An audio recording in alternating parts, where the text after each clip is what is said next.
Howard Stanton LaVey, you probably know him as Anton LaVey, is considered the godfather of Satanism, the one that really changed Satanism from something taboo and scary to something in your face and mainstream.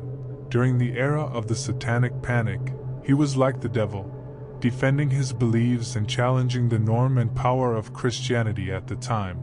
Every kid who hated his parents and listened to Marilyn Manson knew who LaVey was. Every parent who had a kid that listened to Marilyn Manson hated him. Whether you loved him or hated him, you can't deny his influence on the American culture and specifically on Satanism. But to understand that influence that he had, you have to look at his begging. He was born on April 11, 1930, but before we get into his life, you have to know that a lot of his life and the stories that he tells about his early life are either fake or aren't easily verifiable. Soon after LaVey was born, his family moved to San Francisco Bay Area. His parents were Michael Joseph LaVey and Gertrude Augusta.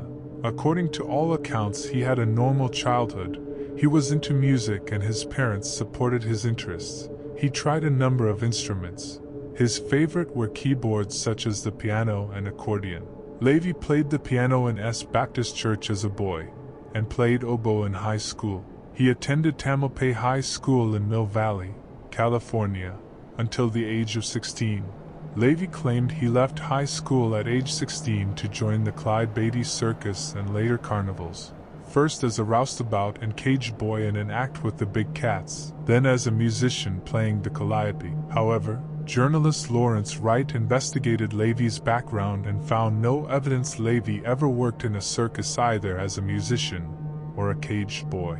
In the winter of 1948, LaVey began to work as an organist in bars, lounges, and nightclubs. His genius on keyboards helped him attain gigs. He claimed to have had a brief affair with then-unknown Marilyn Monroe while playing organ in Los Angeles burlesque houses, stating that she was a dancer at the Mayan Theater at the time. This was challenged by those who knew Monroe then, as well as the manager of the Mayan, Paul Valentine, who said she had never been one of his dancers, nor had the theater ever been used as a burlesque house. According to his biography, LaVey moved back to San Francisco. LaVey met Carol Lansing in 1950, and they married the following year, when Lansing was 15 years old.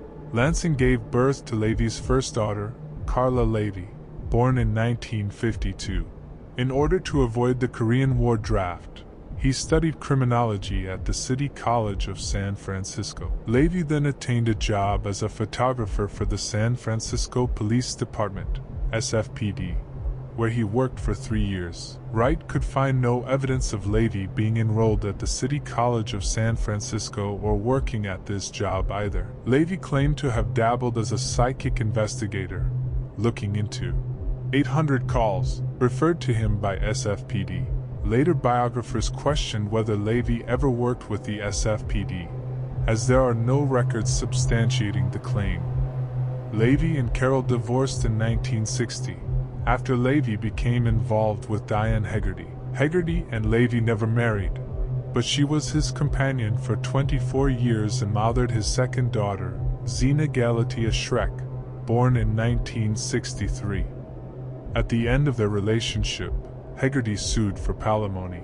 Anton LaVey became a local celebrity in San Francisco through his paranormal research and live performances as an organist, including playing the Wurlitzer at the Lost Weekend Cocktail Lounge. He was also a publicly noticeable figure. He drove a coroner's van around town, and he walked his pet black leopard, named Zoltan. LaVey began presenting Friday night lectures on the occult and rituals. A member of this circle suggested that he had the basis for a new religion.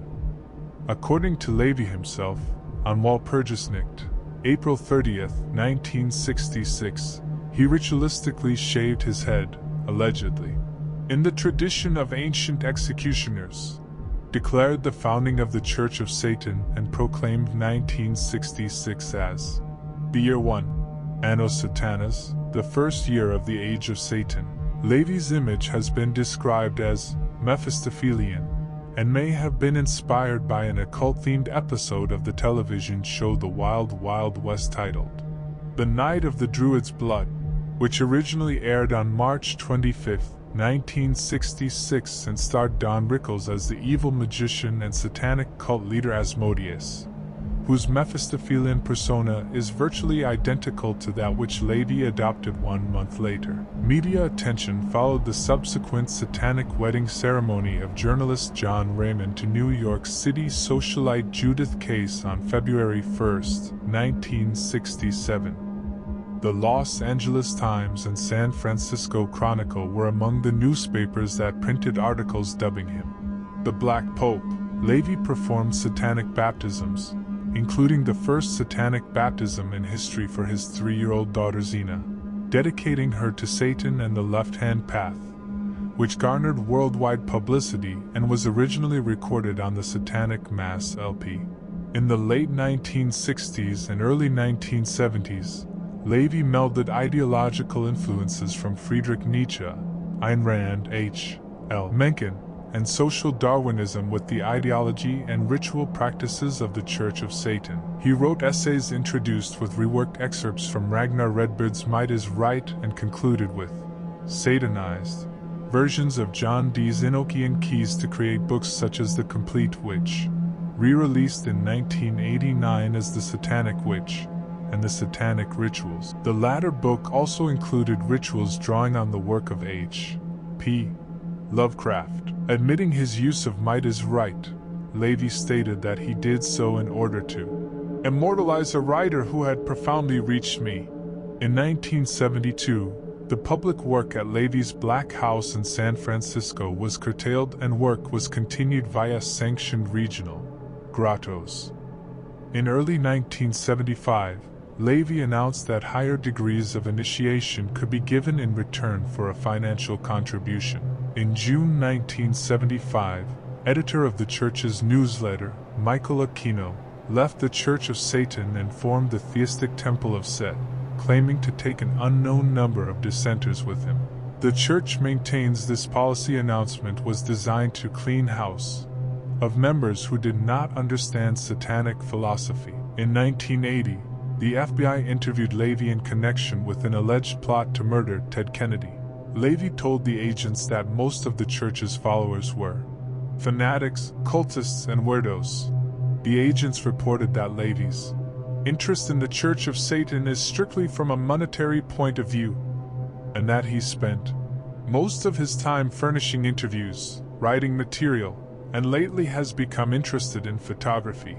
In July 1984, Hegarty issued a restraining order against LaVey, which he did not contest. LaVey's third and final companion was Blanche Barton. On November 1, 1993, Barton gave birth to Satan Xerxes Carnacki LaVey. Barton succeeded LaVey as the head of the church after his death and has since stepped down from that role and handed it to Magus Peter H. According to his family, Anton LaVey died on October 29, 1997, in St. Mary's Medical Center in San Francisco of pulmonary edema. However, his death certificate lists October 31, 1997. He was taken to St. Mary's, a Catholic hospital, because it was the closest available. A secret satanic funeral, attended by invitation only, was held in coma, after which LaVey's body was cremated. He did not speak any last words because he was unconscious, but rumors later arose that he uttered the following: oh my, what have I done? There's something very wrong. There's something very wrong. There's something very wrong. This rumor was judged unfounded by Snopes. On February 2, 1998, his estranged daughter Xena Schreck and her then-husband Nicholas Schreck published a 9-page fact sheet, in which they endorsed Wright's earlier allegations and claimed that many more of LaVey's stories about his life had been false. LaVey included references to other esoteric and religious groups throughout his writings, claiming for instance that the Yazidis and Knights Templar were carriers of a satanic tradition that had been passed down to the 20th century. Scholar of Satanism Per Faxnell believed that these references were deliberately tongue-in-cheek and ironic, But he noted that many Satanists who had read LaVey's writings had taken them to be literal historical claims about the past. Although he regularly derided older esotericists, LaVey also relied upon their work, for instance, making use of John Dee's Enochian system in the Satanic Bible. Faxnell therefore believed that there was a tension in LaVey's thought between his desire to establish prestigious satanic predecessors and his desire to be seen as the founder of the first real satanic society. D'Arendel argued that LaVey partook in conspiracy culture as he grew older, for he was greatly concerned with modern society's impact on individual agency. LaVey was conservative in his attitude to law and order, and insisted that the church abide by state law in all of its actions. He supported eugenics and believed that it would be a necessity in the future. LaVey hated rock and metal music, with or without satanic lyrics, and often expressed his distaste for it. Throughout LaVey's life he wrote a lot of books. He wrote the first and most popular book of his, the Satanic Bible. He wrote it in 1969, and it's regarded as the foundation of modern-day Satanism and LaVeyan Satanism. After that, in 1972 Anton wrote The Satanic Rituals. The book outlines 9 rituals and ceremonies intended for group performance, with an introductory essay to each. Some of the rites presented are inspired by other groups, such as the Yezidis, the Freemasons, the Knights Templar, and the Order of the Illuminati, and some are inspired by fictional works, such as the writings of H.P. Lovecraft. In 1992 the book, The Devil's Notebook, was published. The book contains 41 essays in which LaVey provides commentary on such topics as nonconformity, occult faddism, Nazism, terrorism, cannibalism, erotic politics, the good guy badge, demoralization, and the construction of artificial human companions. Included are instructions for the creation of what LaVey terms total environments, or places of magical evocation, where the enlightened may escape the deleterious effects of contemporary existence. In 1998 Satan Speaks was published as a book of essays by Anton LaVey, by Farrell House following his October 1997 death. It includes a foreword by Marilyn Manson, an introduction by Blanche Barton, and cover art by Coop. In 2010, 13 years after LaVey died, the book, Letters from the Devil, was published. Letters from the Devil, The Lost Writing of Anton Szandor LaVey, is a volume composed of over 60 tabloid newspaper articles written by Anton LaVey, the founder of the Church of Satan. These were from the column of the same name in the National Insider. Thanks for watching the video. Make sure to like and subscribe for more videos, and have a good night.